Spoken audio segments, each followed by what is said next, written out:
Let's take a look at the 2024 presidential election map based on the latest odds via Polymarket.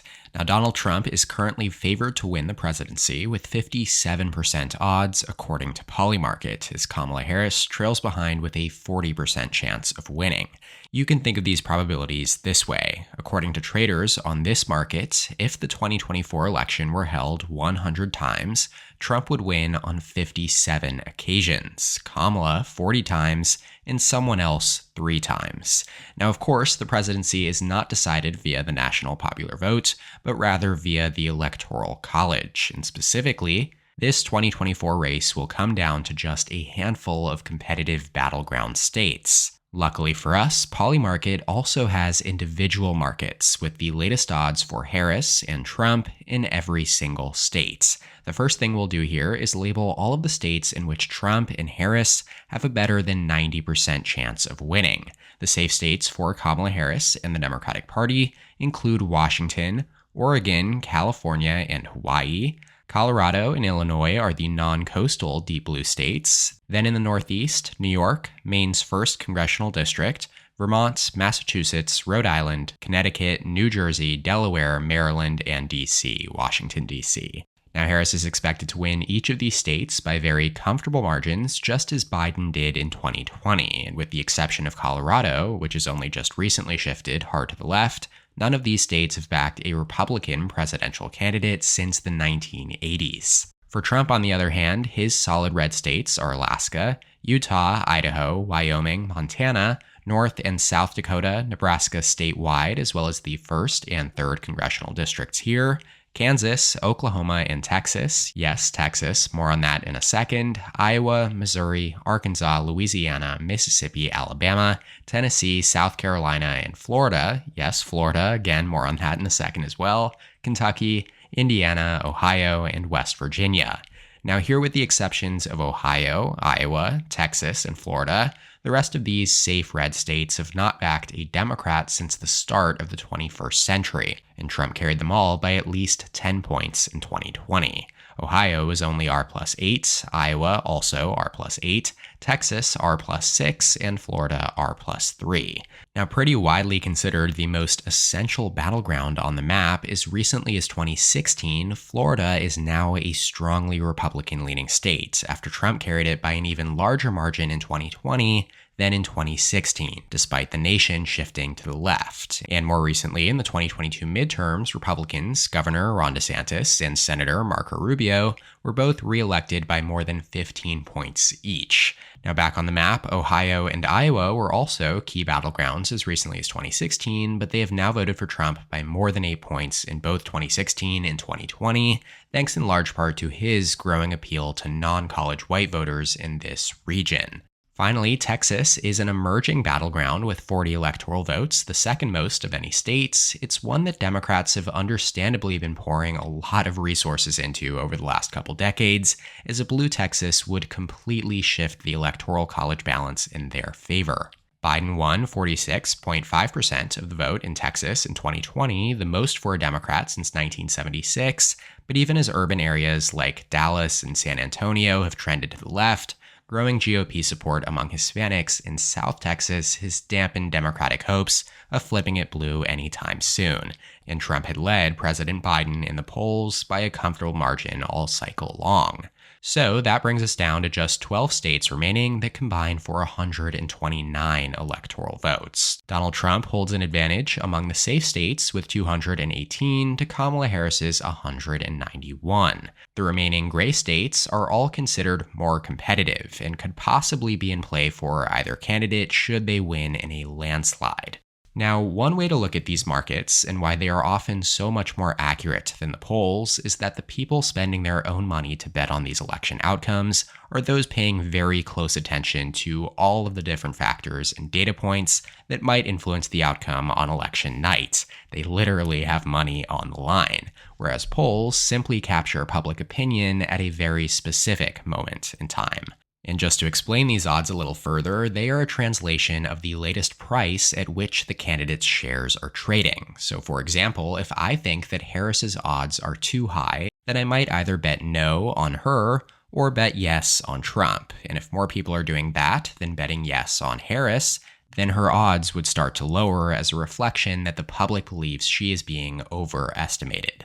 Alrighty, with that out of the way now, let's label the states where either candidate has an 80 to 90% chance of winning. These are going to be our likely states, colored in the second darkest shade of red or blue, indicating that one candidate is heavily favored, but an upset is not out of reach. For Trump, that includes Maine's 2nd congressional district. Now, Maine and Nebraska are unique in that they split their electoral votes, awarding 2 to the statewide winner, and then 1 per congressional district. Trump won this 2nd district in Maine by 10 points in 2016, and then by 7 in 2020. He's got an 89% chance right now, according to Polymarket, bordering on safe territory.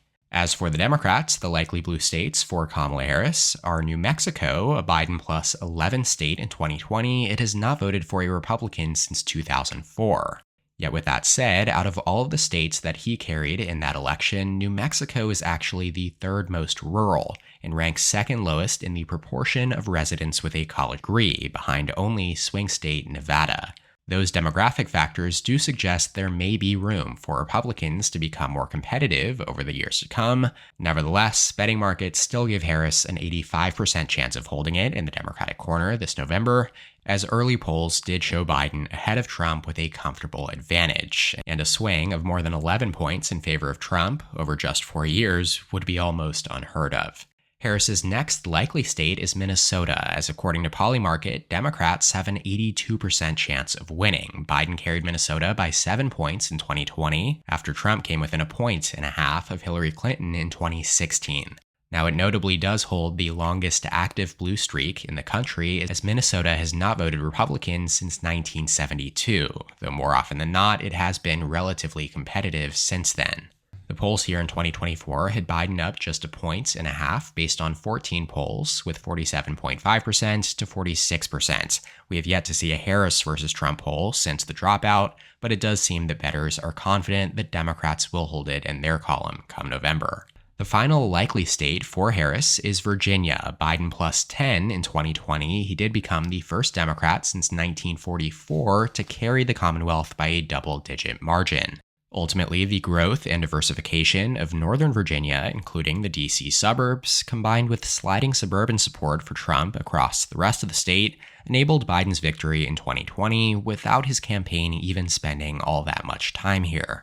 Yet here in 2024, the polling for Biden had been subpar, to say the least. At the time of his withdrawal, he only led Trump by 1.3%, based on 23 polls, with several of the most recent surveys showing Trump in the lead or in a tied race.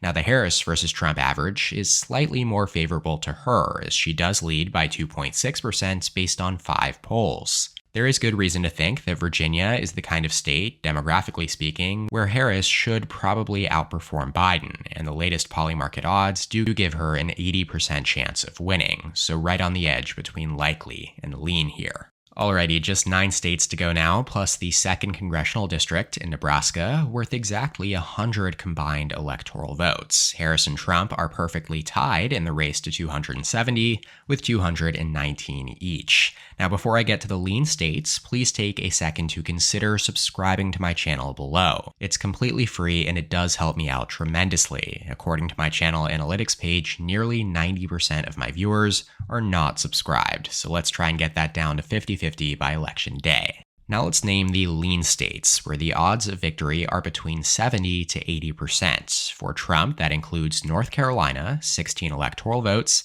It gained 1 in the census. Trump has a 70% chance of winning, according to Polymarket, so bordering on only being a tilt GOP state. North Carolina has not elected a Democrat to federal office since Barack Obama in 2008, and the GOP has now won the last 3 presidential and last 5 U.S. Senate races, each by less than 6 points, positioning the Tar Heel state as a consistently purple, yet Republican-leaning state. Trump held a consistently strong advantage in the polls against Biden. The final average before the president dropped out was Trump plus 5 based on 44 polls. He had led by around 4 to 8 points, dating all the way back to last June. As for Kamala Harris, the lean blue states per Polymarket include the two New England states of Maine and New Hampshire. Polymarket gives Democrats a 77% chance of winning in New Hampshire and 78% in Maine. Joe Biden did win Maine by 9 points in 2020 and New Hampshire by 7 after they were both decided by less than 3 points in 2016. Neither state has voted Republican since at least the 2000 election, and it would take a seriously good environment for Trump to flip either state, the kind of environment that we may have been trending toward had Biden stayed in the race. But this is where Kamala Harris stops the bleeding, so to speak, at the top of the Democratic ticket. Nebraska's 2nd Congressional District also leans blue here as well. Taking a look over at the market via Polymarket again, here we see Democrats with a 72% chance of winning. Joe Biden carried this district by 7 points in 2020, and it's rapidly left trending, having previously backed Trump by 2 points in 2020. Now, Nebraska, too, is pretty much entirely based around Omaha and is therefore very urban and has a large number of college grads, two demographic factors that have favored Democratic candidates over the last 2 decades. Now, the 6 states remaining are the 6 states that entered this cycle as the core swing states, the key battlegrounds that were projected to be the most hotly contested by the 2 campaigns, and ultimately end up as the closest in terms of margin. For Donald Trump, the remaining Sunbelt states all tilt in his direction, with probabilities between 60 to 70%. Nevada, Arizona, and Georgia. Nevada was Biden +2 in 2020. He won it by an identical margin to Hillary Clinton in 2016, even though he won the national popular vote by a greater margin. So considering the national shift, Nevada actually trended to the right at the state level between 2016 and 2020. More recently, in the 2022 midterms, Republicans flipped the governor's office, came within a point of unseating a reasonably popular Democratic incumbent senator, and received more votes across the 4 U.S. House races in Nevada as well, which is the first time that has happened in decades. Given these voting trends and Republican gains among Hispanics, again, Nevada, where the electorate is roughly a third Hispanic, is more likely than not to go to Trump, according to Polymarket, where Republicans have a 61% chance of winning. Remember, I noted that Nevada also has the lowest share of college grads of any state that Biden won in 2020 as well, which further helps Republican gains as the educational partisan divide grows deeper and deeper in America. Arizona, meanwhile, was the second closest state in 2020 after Georgia at Biden +0.3, 49.4% to 49.1%. Like Georgia, Biden's win was the first for a Democratic presidential candidate in over 25 years. Democrats have now won the last presidential race in Arizona, the last 3 U.S. Senate races, and the most recent governor election as well. But polls here in 2024 had shown Trump with a consistent lead over Biden. The final average is Trump +5.7 based on 58 polls, 49.1% to 43.4%. As you can see here on the timeline, Biden trailed by around 4 to 6 points pretty much all cycle long. There have not been enough post-dropout polls between Harris and Trump to make any conclusions, but there is reason to think that Harris will perform better than Biden here. The latest odds via Polymarket give Republicans a 60% chance, right on the edge of a toss-up, actually. And this could drop even further if Harris picks Arizona Senator Mark Kelly as her running mate as well. Closing out the tilt Trump states now with Georgia, the closest state in 2020, Biden won it by just 0.2% over Trump, thanks to strong minority turnout, especially from black voters in the Atlanta metro region.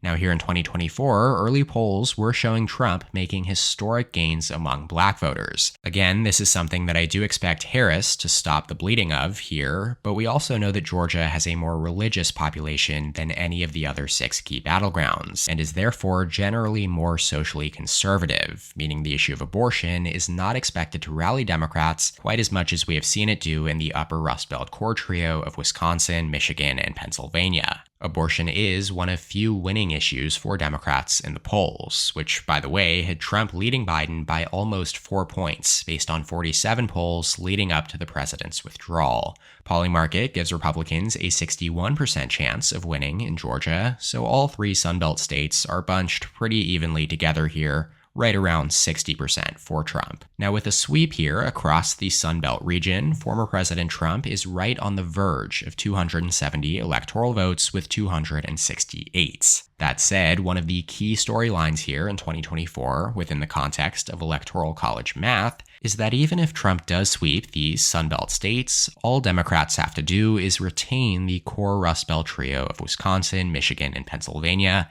to hit exactly 270. This infamous Rust Belt trio has voted for the same candidate as one another in 8 consecutive election cycles, voting blue every single time, except in 2016, when Trump carried all 3 by less than a point in a surprise sweep. Joe Biden did ultimately flip them back into his corner in 2020, which ultimately proved decisive, as had Trump held them, he would be serving a second term right now, and the same can actually be said back in 2016. Had Hillary Clinton held them in the Democratic column, Trump would never have been elected president. Now here in 2024, President Joe Biden had generally been polling less poorly across these 3 states than in any of the battlegrounds in the Sun Belt, and that has been reflected in the betting odds here. Whereas Trump had around a 60 to 61% chance of carrying Nevada, Arizona, and Georgia, his odds are about 10 points lower across the board, up here at 52% in Wisconsin, 49% in Michigan, and 52% in Pennsylvania.